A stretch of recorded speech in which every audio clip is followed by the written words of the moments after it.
Hello, everyone. Welcome back in for another episode of Palmetto Playbook. I'm Alan Marcus Harder, the 5 p.m. to 5:30 p.m. evening producer here at WMBF News. I'm TJ Turner. I'm a digital content producer here at WMBF. We'll switch things up this week because the Carolina. We'll start with the NFL news. The Carolina Panthers continuing to shock the world, I guess. Not as much as the Colts have so far, but they've definitely been another team that's been impressive so far this season. They had another win this week. I mean, this win wasn't exactly the most impossible and win that they weren't expected to get, but it was a win that put them over 500, which I don't think we expected to see from that team at all this season at any point, let alone this early. No, I think I saw online the last time that they were over 500 was in 2021, and yeah, I mean coming into this season, with how they struggled last year, I didn't see that breaking anytime soon. But they've turned things around the past couple of weeks. I mean, like you mentioned, it was a 13-6 win. Wasn't pretty, but it's still a win on the win column, so you'll take those.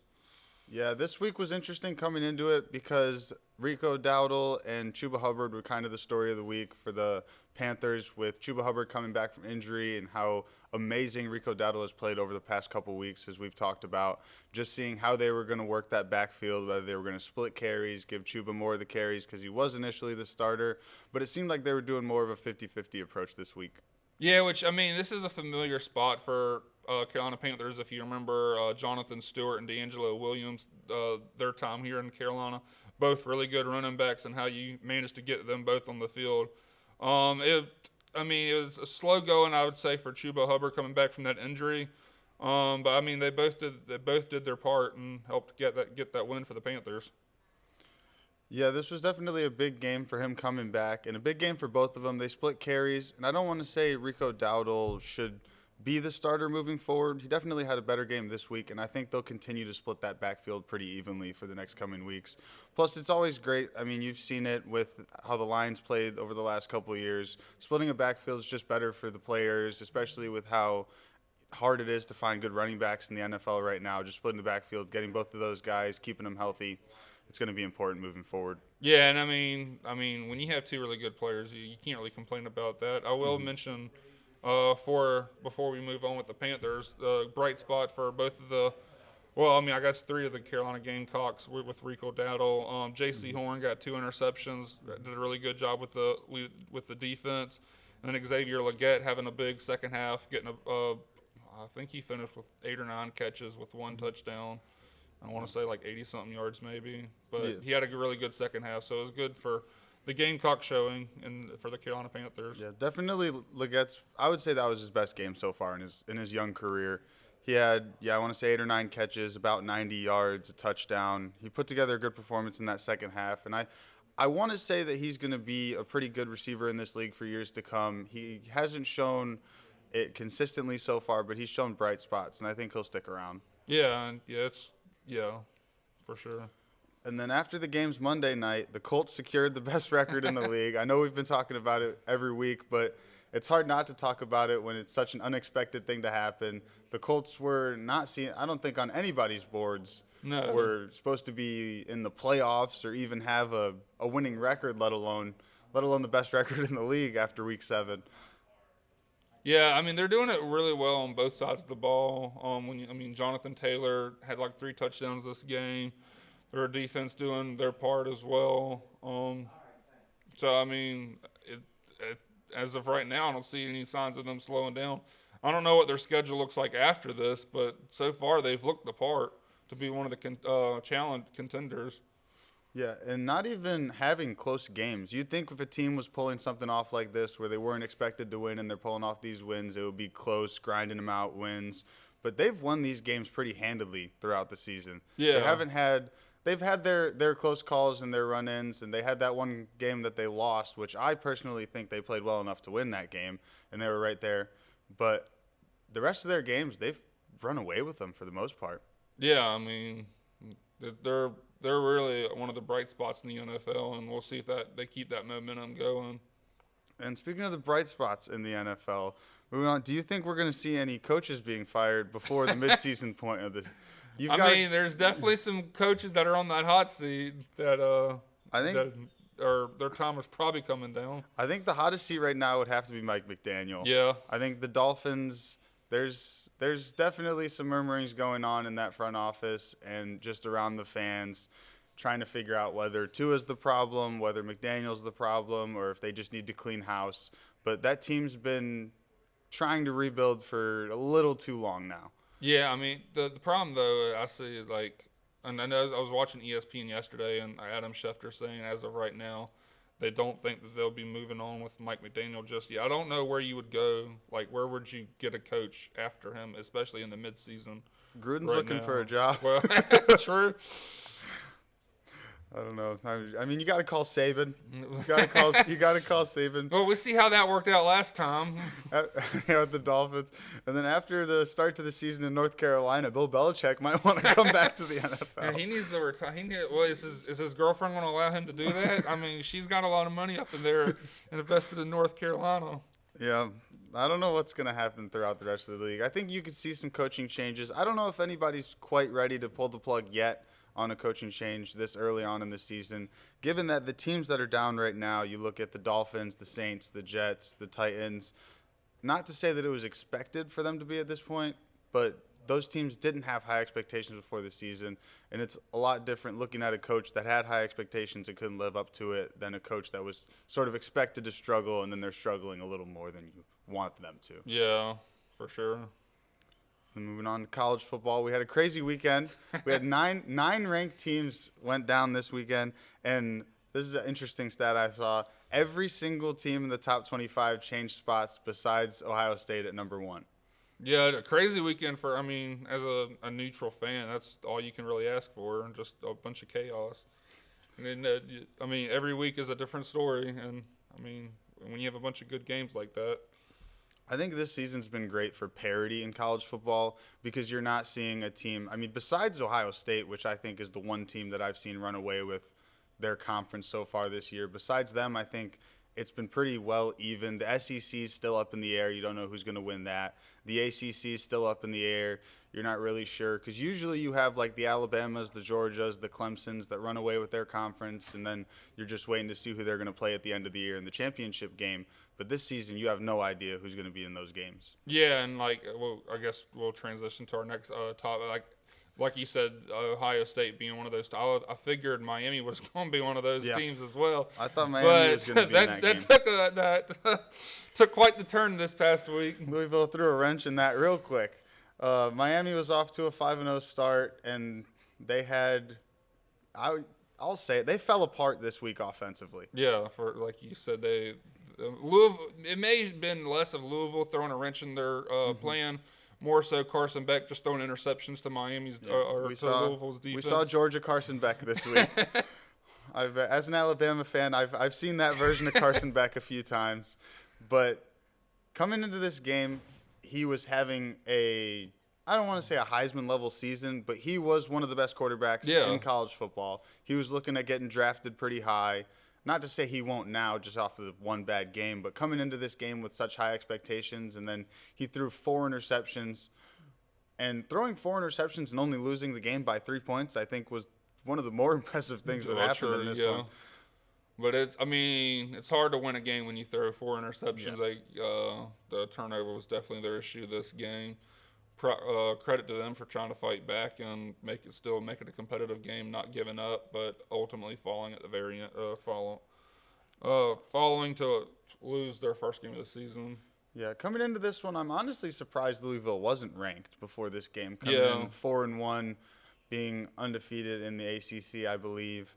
And this game pretty much breaks the ACC open wide. You have no idea who's going to come out, and right now, it's looking like Georgia Tech is the team to beat in the ACC. Yeah, you said that at the beginning of the season. You'd think we're crazy. Yeah, early on in the year. I believe in Haynes King. He's just a football guy. Yeah. He's a big football guy. He plays tough, just plays the game the right way. He's just goes out every week, and you can tell he's given every single game everything he's got each and every week, and it's been paying off for him this season. Last year they had that insane game against Georgia, which is where I sort of became a believer in Haynes King and this Georgia Tech team. And then this year they carried that on, and they've been they've been the best team in the ACC so far, I think, For other sure. than Miami. But looking at what they did this week and what they've been doing all season, I don't think they're going to be stopped until they get into those games. Obviously, it's Georgia Tech, so they're going to play Georgia at the end of the year, which I think is going to be almost as good, if not better, than last year's game, which would be hard to do. I want to say they went into 3 or 4 overtimes, maybe even more. I think maybe could have been even more than that. That game went well past midnight. I remember that, but that game's going to be an interesting one to watch at the end of the year because these teams both are probably going to have one loss each. If not, Georgia Tech will still be undefeated, but that's going to be a game to watch. It'd be interesting because, like, right now I think they're both in the top 10. It's another interesting point for that game. This will be the first time. I can't remember exactly when the last time this happened, but it's not an on-campus game this year. They're playing at Mercedes-Benz Stadium in Atlanta, so it's not at Georgia Tech. I mean, granted, Georgia Tech is located in Atlanta, and I mean Athens not far away, but it's not an on-campus game. It's like a neutral site game, which would be kind of interesting to see how that plays out. I think it'll just add to the atmosphere. Obviously, college football rivalry week. It's going to be electric no matter where they play, whether it's in Athens, whether it was at Georgia Tech, in Atlanta. I think playing in the Dome will just make that game much more interesting. Yeah. And then moving on to the South Carolina team, or moving on to Vanderbilt before we get into the South Carolina teams. And Vanderbilt has also been a surprising team this year. We were just talking about Georgia Tech and how they've been kind of shocking the world. Vanderbilt, I want to say 3 or 5 years ago, was kind of in the basement of the SEC, as we call it, and they're sitting down there as kind of just a bye week for most SEC teams. And now they're fighting their way into the top of the SEC. Yeah, as much as Diego Pavia likes to talk, he's lived up to it except for that Alabama game, and Vanderbilt has done a really good job. I mean, even you said 3 to 5 years. I'd say even 2 years ago before their upset over Alabama last year, that Vanderbilt was just kind of like the last laughing stock of the SEC. I know I made the joke a couple years ago when for that South Carolina Coastal Carolina BYU fans were mad at me because I was hyping Coastal up, trying to say I'm a South Carolina fan. I don't know good football. And I said, at least we're not Vanderbilt. I can't even say that this year. Yeah, at least you're not Kentucky. Yeah, that's basically what it's transferred over to Kentucky. Yeah, but it's good to see Vanderbilt succeed. I know their fan base has gone through a lot. I mean, a lot of rough years. Yeah. Good to see them. Football's definitely been rough for Vanderbilt over the years, and the past 2 years have definitely been great for them. And Diego Pavia, I don't know what will happen when he leaves the program, but I want to say the impression that he's left on Vanderbilt, I'd hope that they continue to be a good program. And it's looking like the culture has changed a lot in that locker room and just around the area as well in Nashville. This week they beat LSU, and beating LSU at home for Vanderbilt, I would say any other year, you're rushing the field right away. Yeah, I mean, you're taking goalposts down, throwing them in the river. I think they may have learned their lesson last year from the Alabama game. I don't know if they have enough. There's a fine associated with that. I mean, LSU's had a down year so far. I mean, their record may not. I think this was only their second loss of the season. But LSU there's definitely a lot of questions that need to be answered there in that aspect. I know, speaking of Vanderbilt, I wonder what the coaching situations will be like, 'cause there's a bunch of high-profile jobs opening up. I don't know. I mean, I'm sure Clark, I can't remember his last name. I'm sure his phone will be busy. Or maybe the other Tim Beck. Sure. Their offensive coordinator's name is Tim Beck, along with TCU's head coach.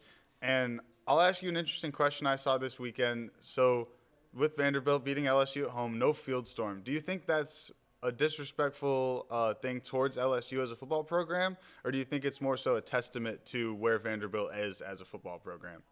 I'd say, I guess, more of a testament to Vanderbilt. I don't know what the point spread or who was favourite coming into this game, but like I said, I don't think LSU. It's not like the LSU of the past where they're national championship contenders, as much as Brian Kelly may try to make that out to be. But they're not as. I mean, it's no Joe Burrow, Jamar Chase, Justin Jefferson like those days. But I think this was a game that Vanderbilt's played really well this season, so I wasn't totally shocked to see them win this game. Yeah, and you could tell I don't think they were either. Yeah. It looked like they were ready to go, and Diego Pavia thinks he's winning every game. Yeah, they got that dog mentality up there. Yeah. I saw that somebody said that he was the Cam Scatabo of quarterbacks. And I can't get that out of my head. Moving over to a big win this week is I'll let Alan Marcus take this one over. He's ready for this one, as you can tell. Yeah, it's honestly a shock. Like if you said coming into this week that Coastal Carolina and App State were going to get into a offensive shootout, I don't think anyone would be. Yeah, Coastal's going to win that. But Coastal played really well. I guess going back to that drawing board worked out well for Tim Beck. Offense really getting going, and I mean, I know they have the offensive coordinator that likes to run the air raid offense, but a lot of the success this week was coming from the run game. I think they had like 200-something yards on the ground. 200 and about almost 250 yards and 4 touchdowns on the ground for Coastal this weekend, and I think that has a lot to do with Tim Beck's new quarterback one. Yeah, I think he'll be the quarterback one. I think this week kind of at least bought him another couple weeks of being the starting quarterback for Samari Collier. I think he just adds a whole new dynamic to that offense.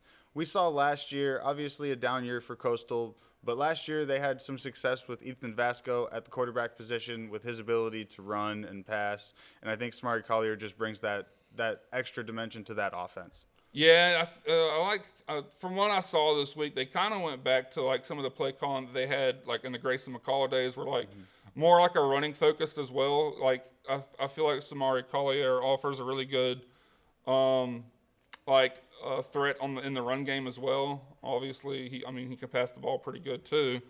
But yeah. I think getting back to more of those read options and those RPOs will be better for this offense, especially with they haven't shown their ability to put points on the board, which I think the air raid offense is built for that. It's not built to win games 14-10 or 10-7. That offense is built to win games like this, 45-37, and to put points on the board. And I think if they're going to do that, they're going to need to utilize him as a runner and utilize those RPOs and those run options for him.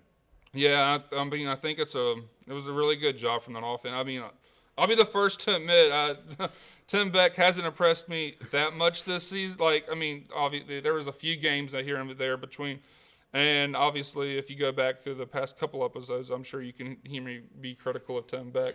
I'll be the first to admit that hey, he shut me up on Saturday, and I'm more than happy to be wrong on that aspect. Yeah, we've been talking down that offense all year and how they can't put any points on the board, but we'll be shut up by Tim. If Tim Beck can throw up 45 points, we'll be quiet around here.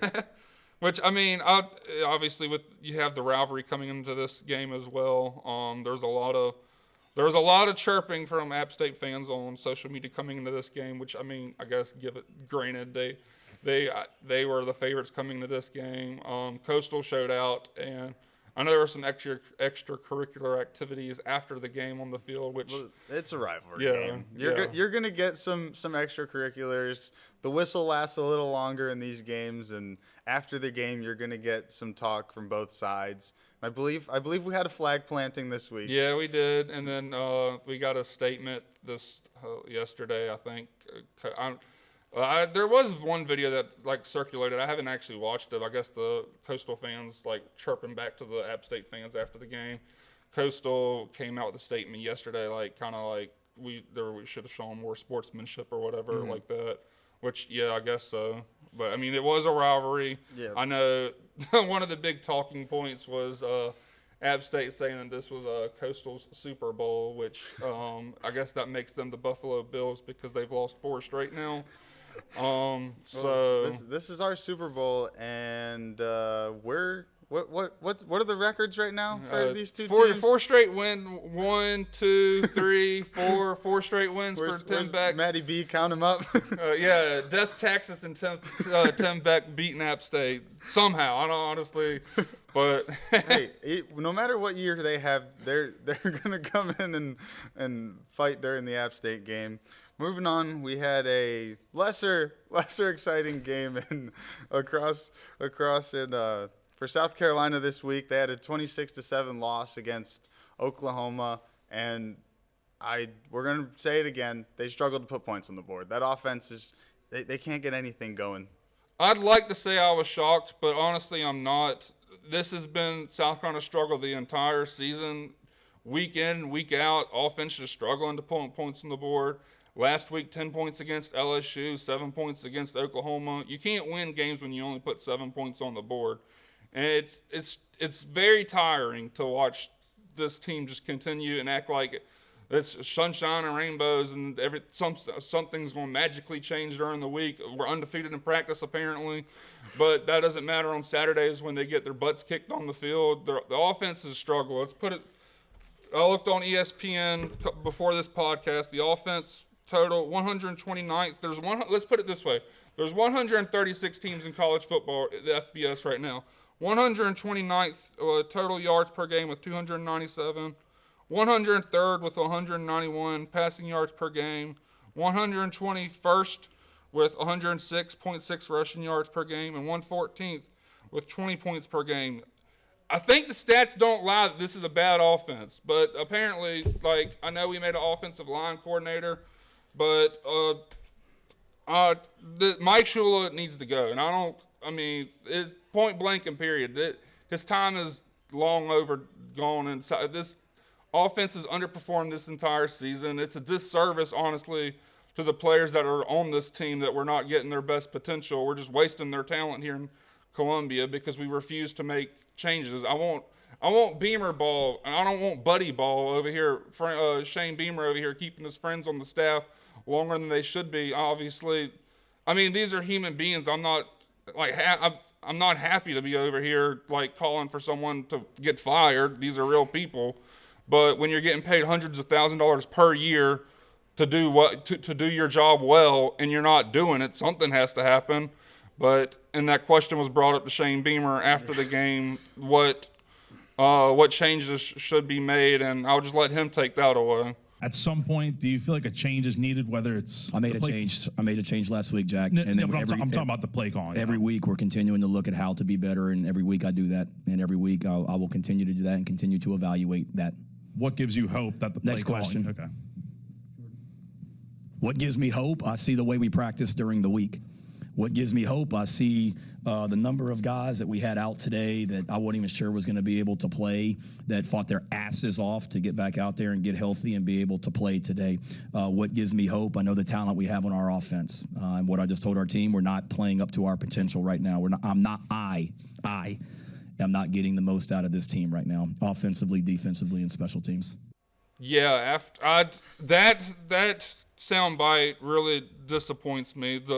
The longer that Shane Beamer thinks that Mike Shula is, I guess, doing a good enough job to keep his job, the hotter Beamer seats honestly getting, because I don't see how you can literally sit here week in, week out and think something's going to change. Literally, obviously you have that famous quote, the definition of insanity is doing the same thing over and over again and expecting different results. That's literally what Shane Beamer is doing right now, trusting this offense with Mike Shula. You have talent on that team. You have Lenore Sellers. You have some really good receivers with Nick Harbor. You have, you have Mazio Bennett. You have Jared Brown, who hasn't really seen the field. Either one of them have seen the field that much this year. It's something has to change, and clearly it sounds like nothing is, which is disappointing. I know Beamer mentioned hope in that press conference, but as a Carolina fan, I don't know how much hope you can have when you continue to let these people run the offense. Yep, and then across the state, another team that's losing hope. Clemson's had a rough year as well, following South Carolina's disappointing season, and then Clemson's disappointing season. The state of South Carolina outside of CCU right now is definitely reeling in the football world. Clemson fell to SMU this week, 35-24. The backup quarterback for Clemson played this week with Klubnik out, I believe. Christopher Vizina, he had a great game, threw for over 300 yards, 3 touchdowns, no interceptions. He was definitely a bright spot this week in an otherwise kind of anticlimactic game for Clemson once again. Yeah, it's this tale of Clemson's, which, South Carolina has had their offense struggles, and I guess Clemson's had their defensive struggle, which is kind of surprising because obviously when you think of really good defenses, Clemson has been up there with it at least like the past decade, and it's kind of shocking to see that their offense. I mean, they scored 24 points, which is more than what South Carolina did. So that at least they they can't beat. I mean, obviously you're not happy that you lost the game, but I feel like it's easier to turn the tide in Clemson right now than it is, and there's more hope. Let's put it that way. Up in Tigertown than there is in Columbia, which, I mean, there's still, this season is kind of done for both of them. It's going to be, I mean, maybe they're not mathematically eliminated from the ACC, but they got they have three ACC losses, and, I mean, Georgia Tech I don't see them losing 3 games to give up their spot. They're going to need a lot of help to get into that game. Yeah. I mean, at this point for Clemson and South Carolina, they're fighting to get a bowl game, let alone both of them preseason looking at playoff, looking at their conference championship games. And we're sitting here midway through the season just about, and both of them are fighting for whether or not they're going to even get a bowl game at this point. Yeah, honestly, like going back to South Carolina, it's even uphill battle for them. I don't see them getting past 5 wins, much less 6, which is what needed for a bowl game. I mean, you have Coastal, who knows what's going to happen there? Coastal can score points now, and South Carolina still can't. So, I mean, when this week you have Alabama, which we'll get into later. You have Texas A&M, who's in the top 5. You have Ole Miss, who I don't know how far they dropped after losing, but they've been in the top 5. Yeah, top 5, top 5, at top 15 at the bare minimum. Yeah, it's definitely a much harder battle for South Carolina to get into a bowl game than this Clemson team, given the rest of their schedules. South Carolina, we knew at the beginning of the year it was going to be a gauntlet coming down the second half of the season. And coming into the gauntlet with this record is not where they wanted to be. No. Because you're going to drop one of those games regardless. You're going to drop probably multiple. And at this point, they're going to need wins over Coastal. They're going to need wins over Clemson to even give them an opportunity for a chance at a bowl game. Yeah. And then moving over, we've got the World Series is about to get underway.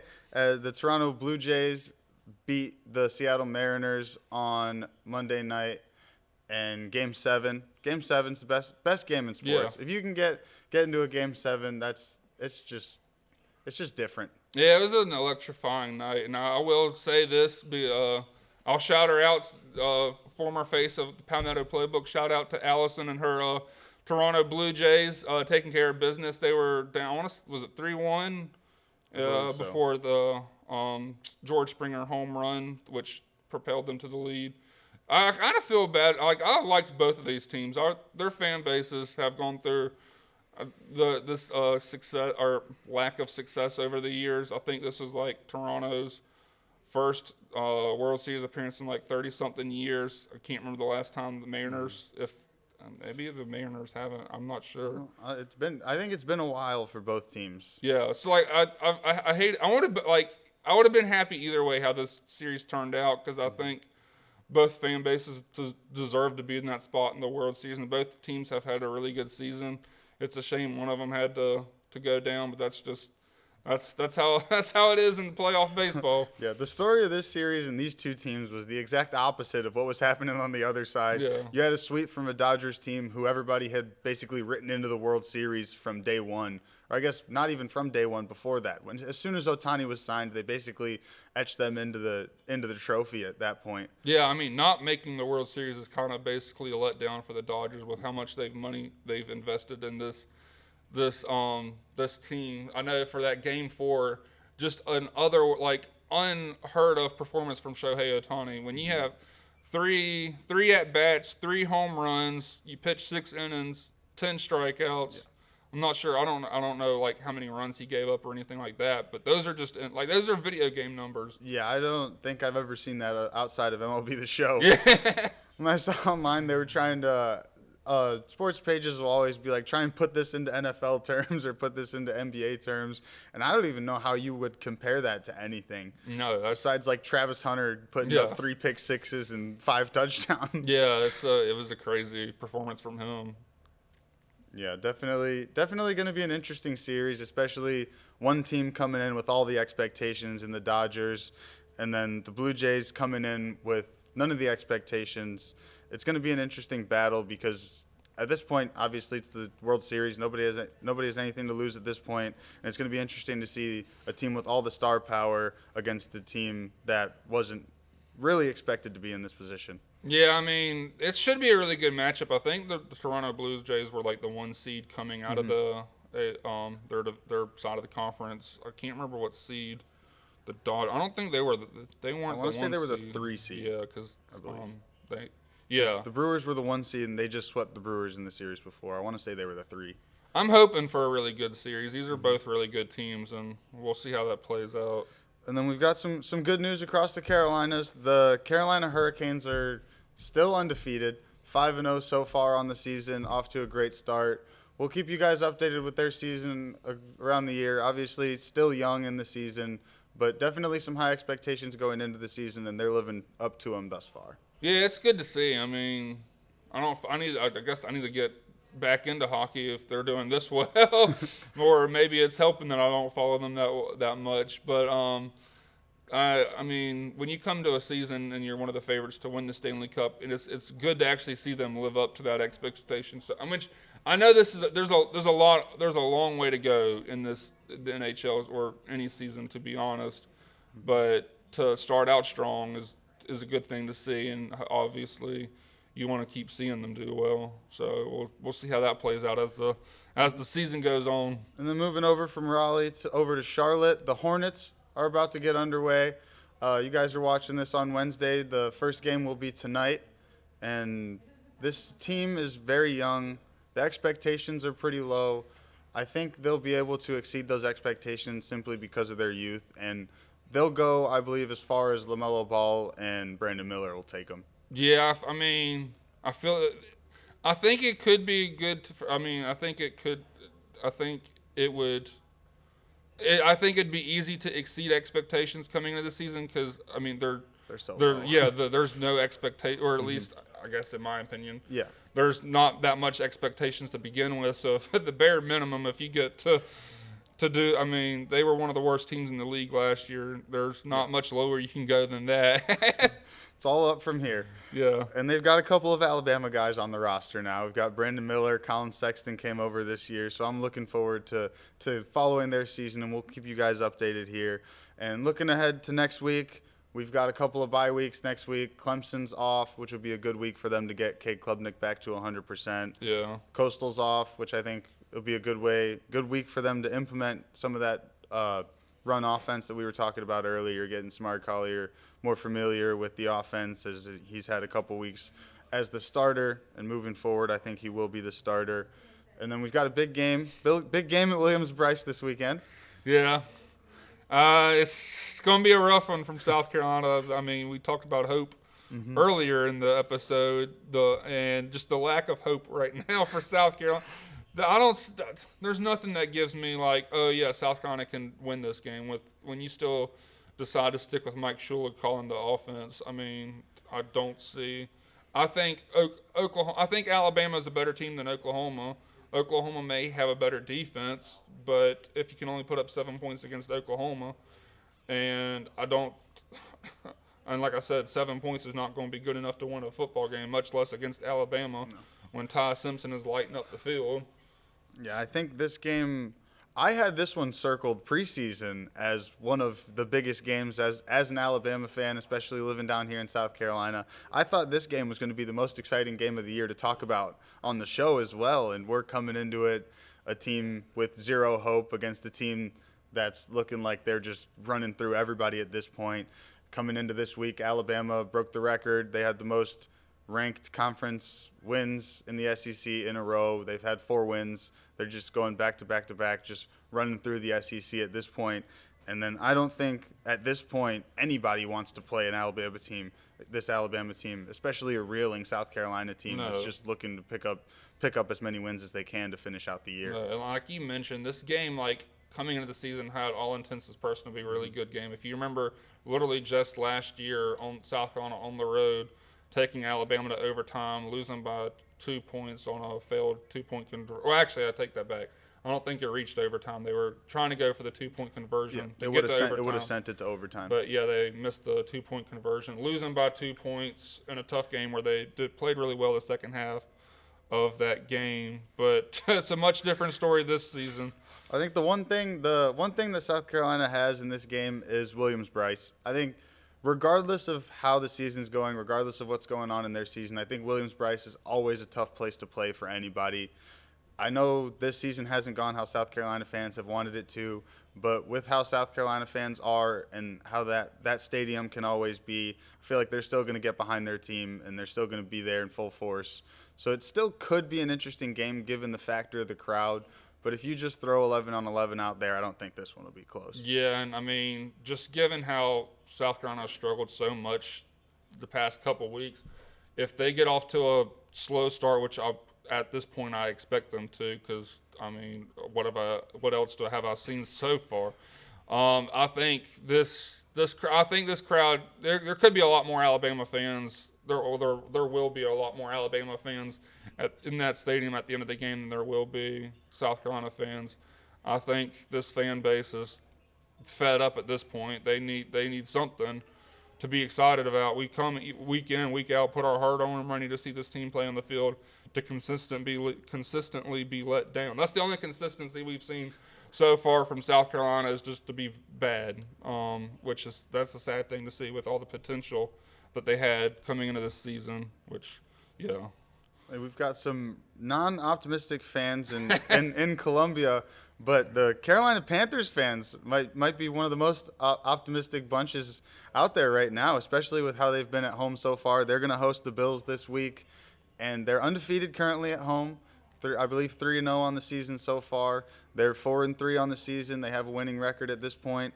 They're trying to get that to 5-3 this week, or even at 500. Yeah. If you would have told me before the season that the Carolina Panthers had a home game against the Bills, and if they lost, they would be at 500 on the season, I think anybody in Carolina would tell you that a 4-4 start to this season. Yeah, sign me up to that right away. You would have said before the season that they were 1-5 right now, and instead of if they only had one win at this point in the season and were trying to pick up their second one, I would have believed you. Yeah. But 4-3 right now is a great spot to be in for Carolina. I will say a matchup against the Bills, even though it's at home, is going to be a much different matchup than playing the Jets on the road. This Bills offense is really good. It'll be a tough test for them.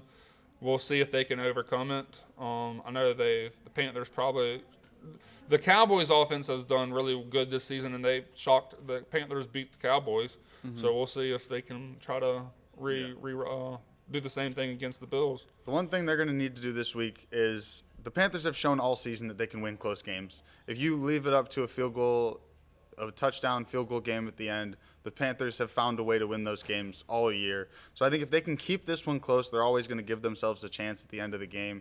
But there's a good chance if the Bills can get on them early that they could run away with this one. Well, there's also I forgot to mention earlier the storyline because Bryce Young went out injured in the Panthers game against the Jets. So I guess Andy Dalton, I don't know what his status is for Sunday's game yet, but I guess Andy Dalton is currently the slated starter for the Panthers. Can he get this offense going? Yeah. Andy Dalton's shown at all of his stops throughout his career that he is I'll say it, an elite level quarterback in the NFL when he's playing at his best. He's shown at the Bengals, he was one of the best quarterbacks in the league on the Bengals, and then every time he's come in for the Panthers and stepped in and had to play, he's made throws, he's given them a chance to win. And I think that's all you can ask for this week as a Panthers fan is just give them a chance in the end of the game and keep it close. Obviously, they're going to need to put up points with how this Bills high-powered offense has been and that they have shown with Josh Allen. James Cook's having a great year. Yep. And I just think they're going to put up points regardless. Obviously, the Panthers' defense has played well. They've stopped teams that they probably shouldn't have before the game. And they did let up 27 points to that Cowboys offense and found a way to win that game. If they can play a game similar to how that Cowboys game went, I think they're definitely going to have a chance to win this one. Yeah, and it's definitely going to be a tough test, like we mentioned. But the Panthers definitely have some momentum going behind them, which, I mean, kind of crazy to see. So we'll see how that plays out. Yep, we'll recap that one next week. We'll see you guys back here. Make sure to like, comment, share, and subscribe. And we'll see you to recap this week's games. Yep.